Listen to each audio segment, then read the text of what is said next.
ijoollee gindoo kooti ijoollee wallagga kooti ijoollee arsii kooti ijoollee harargee kooti ijoollee jimma kooti.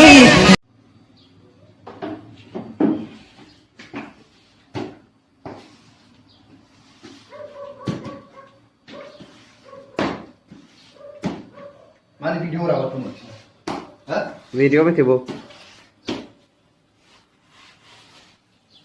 Video yang rawat ada dalam sangka apa je? Ya? Video wara bajra wallahi. Dalam sangka apa? Malam thame adda laga mana kaje charger tana fakata. Iga anda dah pernah juga? Mena ta fan kuna kamsa ko de honna te jirta na fakata. Medam sa obole wan kan kenya wara dira shamarrani fille dalagaan har'a kana fi hunne se kun warra shamarran mana madami hojjeta dhufe immoo maaltu itti dhagaama itti yaadame takka keetti atu akkana hunnaate mana kan kee qulqulleeffachuu. Assalamu alaikum wa rahmatullahi wa barakatuh. Daawwattoota keenya akkam jirtu fayyaadha. Nageenyi keenya bakka jirtanutti si hanga hojjechaa. Egaa akka dingatanatti dhufe mucaan kun amma nama kiyya bareeffataa jiru jechuudha. Egaa yeroo nazaafa kana nazafii akkana hunna ilaalu jechuudha. Ana hamma eegan jammare daqiiqaa muraasatti fudhatee jira jechuudha. Egaa hunna duddina dhukkubee jira jechuudha. Egaa emmee obboloonni keenya immoo shamarroonni biyya alaa jiran kulaata hagam dhabaa jiru laata. Harka subii ka'anii ganamarraa ka'anii jechaadha hanga galgalaa dhaabbataa oolan jechaadha. Anillee fakkeenyaaf waamicha wayii qabu namni agarsiisu tokko illee hin qabu jechuudha. Egaa madaamiidhaan oofamaa kanneen fakkaatan minaamii qabata jechaadha wal keessatti jechuudha. Egaa rabbumtii kana keessaa immoo habaasu isinis immoo habaasu jechaa. Mee dhaamsi ati ijoollee dhiiraa yookiin warra ijoollee shamarran biyya Arabaa jettu kana arrabsanuuf dhaamsi ati akka obbolummaatti akka gorsaatti dhaamtuuf dalagaa kana yeroo ilaalu baay'ee garaana nyaate si umaafu jechuudha. Akka waan ati namni giddiidhaan si dirqisiisee jennaan hojjetaa jirutti wayii fakkaata. Kun garuu mana kan keeti. Mee immoo warra dhiiraa kanaaf yookiin dhiira ta'ee immoo obboleettii ofiitiif kan hin yaadne shamarran biyya Arabaa arrabsu. Maal jettee dhaamsaaf akka keetti? Yaa warroota dhiirotii warra akkana jiran warra akkana waan hin taaneef shamarraa maqaa balleessuuf yaaltanu jechuudha.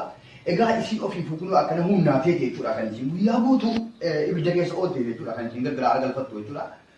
Wanta akkanaa nurraa hin eegamu jechuudha yaa ilmaan Oromoo. Shamarroota keenya obboleettii keenya hundi jira jechuudha. Jajjabeessuu kuma qabna jechuudha. Jajjabeessuu. Maa hojii raasi dhaabeera mee hojii kan keetti fufi Qabna malee waan hin taaneen jechuudha. Waan hin taaneen shamarroota keenya maqaa balleessuu nurraa eegamu jechuudha. Maaliif kun akkanatti qannaqamtee maatii ishee kan damaa jirti. Akkanatti azabamtee bultii isii ijaarrachuudhaaf jirti jechuudha. Hoolaa akkanatti buuftee jechuudha. Dugdi ishee dhufee jechuudha.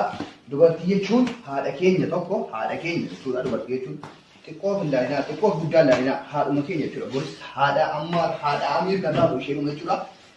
Kanaafuu dubartiin musliimaa dubartiin Oromoo hundi kabaja qabdi jedha. Afaan biraatiin kan dabarsuu barbaadu. Ayyee yaada bareedaa dhaamtee amma dalagaa kan keetti fufime dalagaan kun maal akkasi godhu ilaaluu barbaadaan. Dalagaa kana hin beektu naan jennaa malee jechuudha. Egaa habuma deddeebiin namaa yaaluu qaba jechuudha. Harka shamarraa eeguun qabu jechuudha. Dhiirri tokko kan zimma dheeraa taa'e jechuudha. Haati manaa isaallee ijaazaa baatee jechuudha. Hojii sanarraa dhuftee kan dalachiisu jira jechuudha. Kanaafuu wanta akkanaa kun yoo obboleettii keessa kan akkas gootu hin ta'u jechuudha. Dhiirris dubarris tokko ilmi namaa akka dalagattuuf harka lama nu kennee jira. Akka nazafattu akka hojjettee bultuuf Rabbiin hunda si qixxeessisii kennee jira jechuudha. Kanaafuu dubartiin waan dur hojjettu jechuun wanta akkanaa kun hin ta'u jechuudha. Aadaa dubbataa faadha kuni. Kanaafuu qaamee hamma gara keessoo kana qopheessine hamma gara keessoo kan darba jechuudha.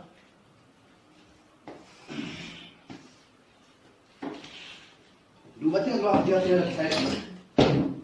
Mutu shamarraniiti kana akkasiin itti daddaftu teessee jechuudha fooxaadhaan akka tamma dhaabbattee yoo na duddisi citeemi. Duddi nan jiru. Duddi dhugee jaarsumeera keessa beektaa ijoollee fakkaate malee ijoollee godha dhugeera. Kanaafuu yoo gisee hunda taa'anii dhukkuba tokkummaa isaatii dhufu jechuudha. Ilmi namaa yoo hojjete irraa bareeda.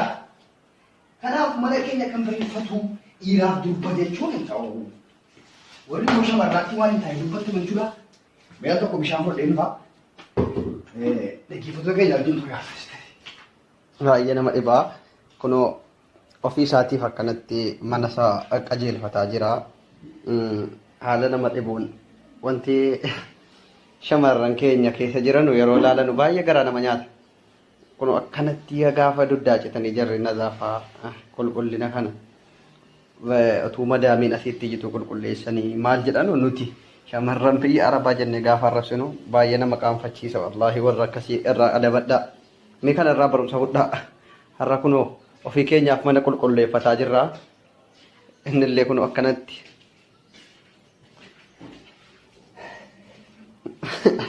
maal argantatii? Baay'ee namatti qabeetta. Nuti yeroo teenyee ilaallu namatti horaati qofa fakkaata jechuudha. Keessaa immoo kan nama agarsiisu baay'ee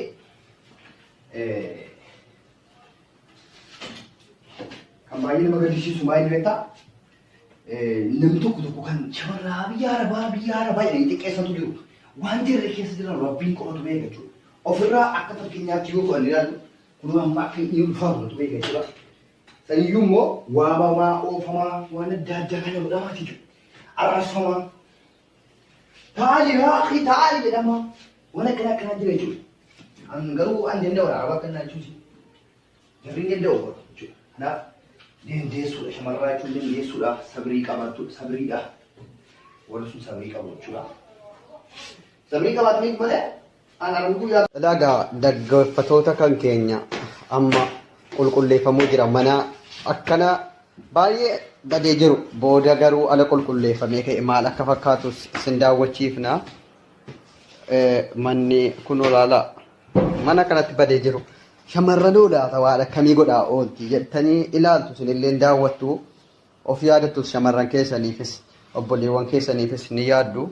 Amma badee jira manni kun qulqulleeffamuu baay'ee barbaada waan ta'eef yeroo qulqulleeffamee ka'e immoo akka inni bareedu akka inni itti qulqulleeffames walumaan laallaa ni hordofa. Kaameraamaaniin Dr. Abdusee. Agartanii mana erga silaa qulqulleeffamaa jiru mana sila tola itti licuudhaaf nama sodaachisu ilaalame akka inni itti bareeffamee ka'e. Argitanii manni yoo hojjetan yoo maal godhan manni namni kamuu yoo hojjete yoo waa hojjete iyyuu waa argachuunis danda'ama. Mee kunoo ilaalaa mana silaa nazzafamaa ture akka itti bareedee jiru. Kunoo isaanis dalagaa isaanii fixanii amma salaataanii kaaruna fakkaata. Mee obbo Naayimar gaafii an si gaafadhu erga silaa mana nazzafaa turte manni silaan nuti akka sila olitti tola nama hin seensisu amma garuu akkanatti bareeduun isaa mee fakkeenya guddaadha kun akka keetiitti namni dalagee yookiin namni huunne dalagatu maal ta'a jettee yaadda akka keetti ijoollee biyya Arabaatiifis dhaamsa wanti itti dhaamtu yoo jiraate warra hunna'anii dalaganii bulanuuf. Egaa ijoollee dhiirootii biyya Arabaatiif gorsuun barbaada. Maaliif yeroo baay'ee mana hin bareeffatan baay'ee jira.